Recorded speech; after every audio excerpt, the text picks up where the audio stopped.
রাসূল সাল্লাল্লাহু আলাইহি সাল্লাম যখন মদিনাতে হিজরত করেন, হিজরত করার পরে যত সাহাবী মক্কা থেকে মদিনাতে হিজরত করে আসতেন তাদেরকে মদিনার যে আনসারি সাহাবীরা ছিল তাদের সাথে একটা ভ্রাতৃত্ব সম্পর্ক করে দিতেন। রাসূল সাল্লাল্লাহু আলাইহি সাল্লাম বলে দিতেন যে উনি হচ্ছেন এই তোমার ভাই।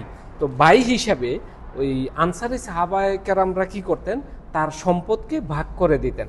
তো এর মধ্যে এক এই আব্দুর রহমান বিন আউফ সাহাবী ছিলেন, ওনাকে ভ্রাতৃত্ব সম্পর্ক করে দেওয়া হয় আপনার কোন সাহাবীর সাথে, সাদ ইবনে রাবি রাদিয়াল্লাহু তাআলা আনহুর সাথে। আব্দুর রহমান বিন আউফ মক্কা থেকে মদিনাতে হিজরত করে আসেন মুহাজির, ওনাকে সাদ ইবনে রাবি রাদিয়াল্লাহু তাআলা আনহুর ভাই বানিয়ে দেওয়া হয়। সাদ ইবনে রাবি রাদিয়াল্লাহু তাআলা আনহু বাসায় গিয়ে বলেন, আমার দুটি ওয়াইফ আছে, তুমি দেখো কাকে পছন্দ হয়, আমি তাকে ডিভোর্স দিয়ে দিব, তাহলে তুমি ইদ্যত শেষ হওয়ার পরে তুমি তাকে বিয়ে করে নিতে পারবা, এবং আমার দুটি বাগান রয়েছে, একটি বাগান আমি তোমাকে দিয়ে দিব। আব্দুর রহমান বিন আউফ রাদিয়াল্লাহু তাআলা আনহু বলেন, ভাই আমার এগুলো কোনো কিছুই লাগবে না, তুমি শুধু আমাকে মদিনার বাজার দেখিয়ে দাও।